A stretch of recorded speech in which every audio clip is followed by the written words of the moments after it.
Hey guys, welcome to Pursuit विद्या। इस lecture में हम तो ब्रिटिश ईस्ट इंडिया कंपनी का सेकंड फेज यानी कि फ्री मार्केट फेज पढ़ेंगे। इसको इंडस्ट्रियल फेज भी कहा जाता है, जिसका टाइम पीरियड है 1813 से 1857 तक। अगर आपने फर्स्ट फेज ऑफ मर्केंटाइलिज्म फेज नहीं देखा तो वो उसके आगे 3 पार्ट बनाए हैं, वो आप एक बार देख लीजिए कि जिससे हम ब्रिटिश की जो पॉलिसी है वो समझ सकते हो आप।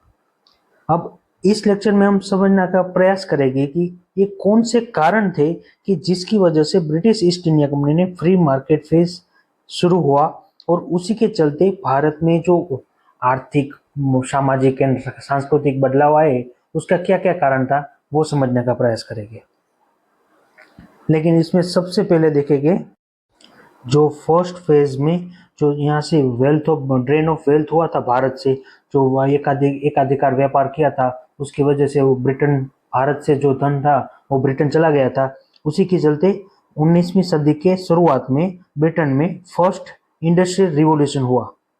इंडस्ट्रियल रिवॉल्यूशन हुआ, जिसका क्या मतलब हुआ कि अब ब्रिटेन जो व्यापार का उद्देश्य से अपनी अर्थव्यवस्था चला रहा था, उसके बदले वो मास प्रोडक्शन के चलते वो मेजर इंडस्ट्रियल हब बन गया, जिसके चलते वहाँ पे लंका शहर, मैनचेस्टर और बर्किंघम जैसे इंडस्ट्रियल केंद्र भी निर्माण हो गए।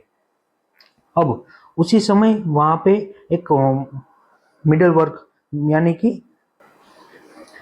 कैपिटलिस्ट क्लास का निर्माण हुआ, जिसने ब्रिटेन सरकार पर दबाव बनाया कि जो ईस्ट इंडिया कंपनी का एकाधिकार है उसको खत्म करके वो ब्रिटिश शासन अपने हाथ में लेके भारत के बाजार का एक निर्माण करे। क्योंकि वहां पे क्या हुआ, एक इंडस्ट्रियल रिवॉल्यूशन हुआ, उससे दो चीज की वहां पे मांग हुई। दो चीज की, एक तो क्या, एक तो जो मार्केट है, जो प्रोडक्शन होता था उसका मार्केट बनाना था, और दूसरा क्या, जो प्रोडक्शन के लिए जो रॉ मटेरियल था ना, वो ब्रिटेन के पास इतनी ज्यादा फर्दुब जमीन नहीं थी। उसकी वजह से क्या हुआ, जो रॉ मटेरियल था वो भी चाहिए था, और जो प्रोडक्शन हुआ उसके बाद उसका मार्केट भी चाहिए था। इसी के चलते ब्रिटिश कॉलोनी का, जो कॉलोनी है भारत जैसी कॉलोनी है, उसका यूज ये दोनों कार्य के लिए किया गया। कैसे, एक तो रॉ मटेरियल लेके भारत और ऐसे उपनिवेश से, कॉलोनी से, और उसको मार्केट के रूप में फाइनल गुड बेचना, जिससे इंडस्ट्रियलाइजेशन को प्रोत्साहन ज्यादा मिला। इसी के कारण जो कैपिटलिस्ट क्लास था ना, उसने ब्रिटिश संसद पे प्रेशराइज किया और ईस्ट इंडिया कंपनी का एकाधिकार तोड़ा, और जिसी की कारण था कि इस आफ्टर चार्टर एक्ट 1813 लाके आया है, जो हम आगे देखेंगे। तो यही मेन कारण था कि जो कॉलोनियलिज्म का जो इकोनॉमिक फेज है, यानी कि क्या, जो कॉलोनियलिज्म है ना, वो एक तरह से इकोनॉमिक रिलेशनशिप है। जो जिस तरह मदर कंट्री यानी कि ब्रिटिश की जो जरूरत होती है ना, उसी तरह एक्सप्लॉयटेशन करते हैं कॉलोनी का। अभी जो फ्री मार्केट प्लेस और इंडस्ट्रियल फेज है, उसका मेन उद्देश्य क्या है कि भारत को एक कच्चे माल का निर्यातक और फाइनल गुड का आयातक बनाना था। उसी के लिए ये फेज चलेगा, और इसी के चलते जो भी industrial, political, economical and cultural and socio political जो चेंज हो गए, वो उसी पॉलिसी के अंतर्गत हो गए, जिसकी वजह से हम आगे वो जो इंटरलिंक करेंगे ना, वो आपको समझ में आ जाएगा। ओके, तो नेक्स्ट पॉइंट लेके आप, अब हम समझेंगे कि from 1830 to 1870 India went through big change as the British East India Company stop being the only trade and began to allow free trade, and this shift changed Indian society in many ways. After the Charter Act 1830, British created new business relationship with India. They let private British company, मैंने जो बताया ना कि capitalist class था ना, उसको market चाहिए था, इसलिए जो private British company invest in India while keeping the political power अपने हाथ में लिया। और this free market approach was a new way of colonial control. यही एक डिफरेंट वे ऑफ कॉलोनियलिज्म है which deeply affect the Indian economy and people. अब हम चार्टर्ड एक्ट 1830 के साइलेंट फीचर देख लेते हैं, जिसकी वजह से हम आगे की जो फेज में चलेगा वो समझ पाएंगे। हमने देखा कि एंड ऑफ ट्रेड मोनोपोली, जिसके अंतर्गत ईस्ट इंडिया कंपनी की जो 20 ईयर की जो एक्सक्लूसिव ट्रेड रेट थे ना, वो खत्म हो गए और उसके बदले company only kept exclusive right in T and Chinese trade. ये जो 1830 का एक चार्टर्ड एक्ट है ना, उसमें चाह और चाइना के साथ ही व्यापार को एकाधिकार छोड़ा गया और बाकी का एकाधिकार समाप्त कर दिया गया था। Okay, next, missionary allowed means उस समय चार्टर्ड एक्ट के अंतर्गत मिशनरी को अपना क्रिश्चियनिटी प्रोत्साहन के लिए भारत में लीगली एंट्री दे दी और जिसके वजह से कल्चरल इन्फ्लुएंस हुआ। इसका भी एक कारण है कि जो भारत को एक क्योंकि इंडस्ट्रियलाइजेशन हुआ ब्रिटेन में, उससे भारत को क्या चाहिए था, भारत को एक मार्केट के रूप में यूज करना था। इसी की वजह से अगर कोई देश को मार्केट बनाना है तो कोई देश अपना कोई विदेश की वस्तु कब लेगा, जब दूसरी कल्चर और उसकी संस्कृति को अपनाएगा। इसी की वजह से जो मार्केट प्लेस मॉडल है उसका डिमांड क्या था कि भारत को ब्रिटिश वस्तुओं की आयातक बनाना। अब एक तरह से समझो कि कोई लोग, कोई कंट्री विदेश से इन्फ्लुएंस कब होगा, जब उसकी कल्चर और उससे इन्फ्लुएंस होगा और एजुकेशन होगा। इसी की वजह से जो 1830 का एक्ट था उसमें क्रिश्चियनिटी को प्रोत्साहन के लिए भेजा गया, जिससे कल्चरल इन्फ्लुएंस बढ़ाया जा सके और एजुकेशन के लिए $1 लाख का यूज करेगा, जिससे वजह से अंग्रेजी शिक्षा और नई शिक्षा नीति अपनाएगा। जिससे क्या होगा कि भारत को ब्रिटिश की जो अंग्रेजी भाषा आएगी तो ही अंग्रेजी वस्तु लेगा ना, वही एक कारण था।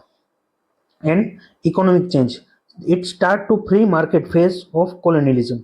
ये जो फ्री मार्केट फेज है ना, वो ब्रिटिश वस्तु के लिए है, न कि भारतीय वस्तु को ब्रिटेन में भेजने के लिए। तो भारत की जो फाइनल गुड है ना, वो ब्रिटेन में बाधित करेंगे। लेकिन यहाँ पे हेडिंग क्या है, फ्री मार्केट प्लेस, वही एक तरफा फ्री मार्केट प्लेस है। India changed from the being the supplier of good to buy a British factory product. This hurt Indian industry while connecting India to globe trade in a way that mostly helped Britain. So इससे क्या हुआ कि जो व्यापार हुआ ना उसमें Britain का लाभ ज्यादा हुआ।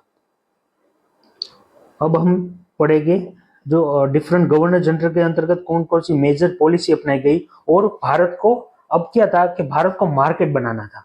अब अगर मार्केट बनाना है ना तो उसके लिए क्या करेंगे, वो ज्यादा से ज्यादा क्षेत्र भारत में कैप्चर करने की ट्राई करेंगे।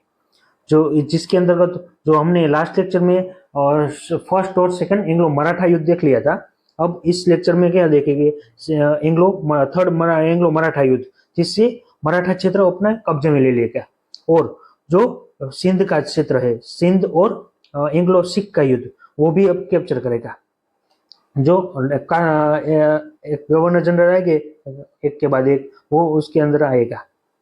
तो फर्स्ट आएगा लॉर्ड हेस्टिंग, जो 1813 से 1823 तक था। उसने गोरखाओं को डिफीट करके एंग्लो नेपाल युद्ध लड़ा था। जो एक तरह से एक मैप बना देता हूँ।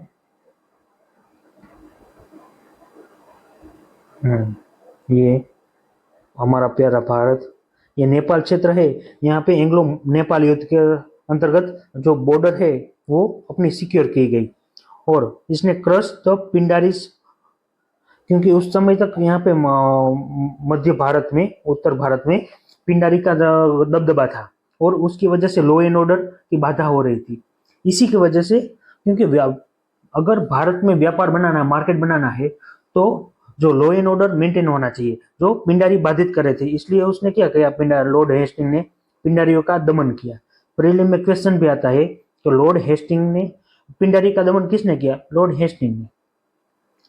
and gained control over the central India after the third Anglo-Maratha War. अब हम थर्ड एंग्लो मराठा वॉर पढ़ लेते हैं, उसके बाद आगे कंटिन्यू करेंगे।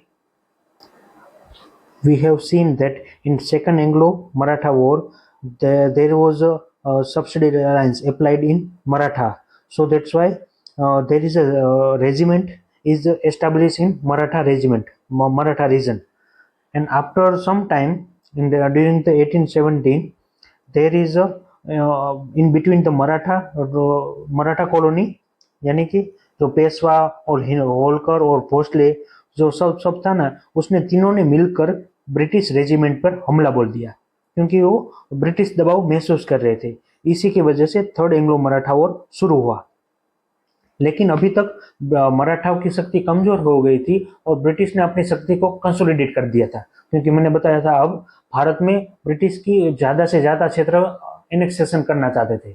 इसी की वजह से वो मिलिट्री सक्षम कर ली थी, और इसी के चलते जो वॉर हुआ 1817 और 1880 तक, जो company's military strength as the British force with better weapon defeated Maratha armies across the central India.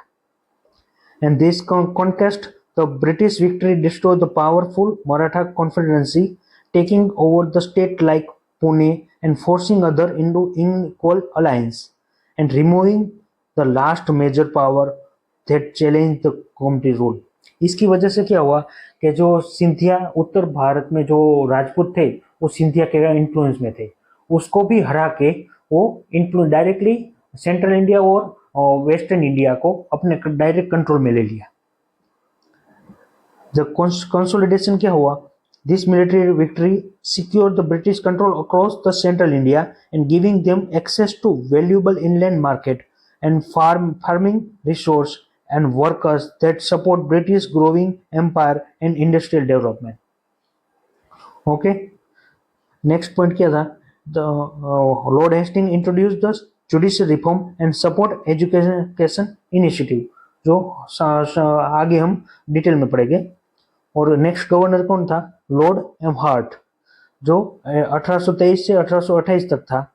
उसी के कार्यकाल में फर्स्ट एंग्लो बर्मा युद्ध हुआ, which won by Britishers, and during the 1826 Yangdu Santhi is done, and the Britishers gained more economical and trade monopolies from the Burmas, and also acquired territory in Assam, Manipur and Arkan. And after that suppressed the backyard mutiny in 1824 and struggled with empty treasury and military expense. यानी कि Lord हेमहार्ट ने जो expansion की जो policy अपनाई थी, उसके यहाँ इस क्षेत्र में दबदबा बनाने के लिए जो मिलिट्री खर्च बढ़ रहा था और ट्रेजरी भी खत्म हो रही थी। इसकी वजह से क्या किया, एक बॉर्डर सिक्योर हो गई ना, तो बर्मा पे आगे हमला बंद कर दिया और आगे इस तरफ देखने लगे। अब आगे जो भी वॉर होगा ना, वो क्या करेगा, ब्रिटिशर अपनी बॉर्डर सिक्योर करने की ट्राई करेगा। पहले बर्मा की अभी नेपाल की थी अभी, और इसके बाद क्या करेगा, जो ऊपर की है नॉर्थ पंजाब क्षेत्र वाली, वही बॉर्डर सिक्योर करने का प्रयास करेगा। इसी के अंतर्गत एंग्लो सिख युद्ध होगा। Okay, next charter act 1833, it's reshaping the colonial economics because it abolished the trade monopoly, and companies only focus now is remaining as a political power, not economic power. The company lost its remaining trade monopoly and allowed the private British merchant unrestricted across the Indian market.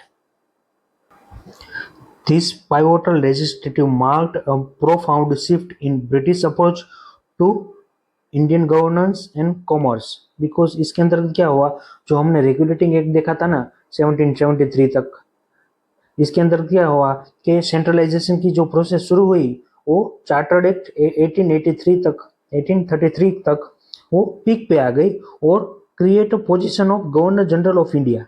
जो अभी तक governor general of Bengal था, उसके बदले क्या किया, governor general of India बनाया और उसी को लेजिस्लेटिव पावर दिए ऑल द टेरिटरीज के। यानी कि जो बंगाल के अंतर्गत जो पहला गवर्नर जनरल था, जो और इसके बाद गवर्नर ऑफ बॉम्बे था और गवर्नर ऑफ मद्रास था, अब गवर्नर जनरल ऑफ इंडिया का पद बना के जो गवर्नर जो प्रेसिडेंट मद्रास प्रेसिडेंसी और बॉम्बे प्रेसिडेंसी थी, उसका जो लेजिस्लेटिव पावर है ना, वो भी गवर्नर जनरल ऑफ इंडिया के अंतर्गत दे दिया। इसके क्या हुआ, वो सेंट्रलाइज पावर हो गया। एंड कॉमर्शियल इम्पैक्ट क्या हुआ, accelerate India's integration into global market as a supplier of raw material and the consumer of British manufacturing good, which already we discussed. There is this thing is major shift of British policy that it supply, यानी कि जो कच्चे माल है उसको supplier बना दिया भारत को, और फाइनल ब्रिटिश फाइनल गुड का आयातक बना दिया, कंज्यूमर बना दिया। अब William Bentinck which is the first governor general of India, उसको उसके रिफॉर्म थोड़े देख लेते हैं। William Bentinck as remember as the reformer not expansioner. Lord William Bentinck made the practical reform to improve the administration and cut cost. His charge mainly strengthened the British control rather than helping Indian people. इसके मतलब क्या है कि British William Bentinck था ना, उसने भारत पे British के जो शासन था उसमें कई सुधार किए, जिसमें जुडिशियल रिफॉर्म और एजुकेशनल रिफॉर्म मेजरली थे, और सोशल रिफॉर्म भी हम आगे के लेक्चर में पढ़ेंगे, उसको टॉपिक है। अभी judicial reform, he set up a circle court and appoint Indian judge and create a district collector to handle the legal and tax matter, and made legal procedure simpler to reduce case block while keeping the British control to higher court। यानी कि क्या, निचली अदालतों में भारतीय जज को रखा गया और ऊपर की जजों में ब्रिटिशर को रखा गया, और जुडिशियल रिफॉर्म किए गए, क्योंकि अभी भारत को मार्केट प्लेस बनाना था और यहाँ से निर्यात करना था। इसी वजह से एक जो लीगल प्रोसीजर हुई ना, वो सिंपलर कर दी। और उसके बाद किया गया, इसी के अंतर्गत एजुकेशनल इनिशिएटिव ले गए। It he promote the education, English education and start medical college and support western learning and create an Indian class that could work for British interests while the spending colonial influence। ये English education promote करके भारत में कोई अंग्रेजी क्रांति लाने का उद्देश्य नहीं था विलियम बेंटिक का, लेकिन वह भारत में एक तरह से इंडियन का एक ऐसा क्लास बनाना चाहता था जो ब्रिटिश की निचले अधिकारी है उसका कार्य कर सके, और will spreading the colonial influence। And in field of social reform, with the help of Raja Ram Mohan Rai, he ended the sati pratha, which we learn in the next lecture, next topic। And also William Bentinck fought against the thug gangs and allowed the widow marriage and changed the inheritance law। This fixed the human right issue while the justifying the British rule and weakening the traditional social system। यानी कि क्या कर रही है अभी तक जो William Bentinck है, वो जो सुधार करे सामाजिक और एजुकेशनल जो चेंज किए, वो क्या करना चाहता है, वो अपनी वैधता दिखाना चाहते हैं कि ब्रिटिशर आए भारत में तो वो ट्रेडिशनल जो सोशल सिस्टम है उसके बदले वो जो वीकनेस है उसको दूर करके ब्रिटिशर उसको बेहतर करेगा। और इसी के आधार पर वो बैकडोर पे भारत को एक मार्केट बनाना चाहता था। इसी की वजह से मैंने देखा कि मैंने बताया कि क्रिश्चियन मिशनरी भी आए थे, वही एक कारण था। उसके बाद financial prudence, William Bentinck also cut the company spending and reduced military costs and lowered the officer pay and made more money for the opium trade। यानी कि वो जो वॉरेन हेस्टिंग था उस समय तक ओपियम को ट्रेड को और स्टेट के अंतर्गत रख दिया था, जिसकी वजह से क्या हुआ कि जो ओपियम का ट्रेड और उसकी जो खेती है वो ब्रिटिश की शासन के अंतर्गत ही हो सकती थी, उसको मैक्सिमम करके जिससे कंपनी को लाभ हो सके। And encourage the cash crop farming and further trying to India to British economy need. इसलिए एक तरह से देखा जाए ना तो विलियम बेंटिक ने भारत में जो फ्री मार्केट जो फेज था उसको जो रिफॉर्म करना था मेजरली, वो विलियम बेंटिक के अंतर्गत हुआ। और आगे ऐसे ही गवर्नर जनरल आए ओकलैंड और डेलहाउसी, जिसकी चर्चा हम नेक्स्ट लेक्चर में करेंगे। आपको लेक्चर पसंद आ रहा है तो इस वीडियो को लाइक, शेयर और सब्सक्राइब कीजिएगा। Thank you.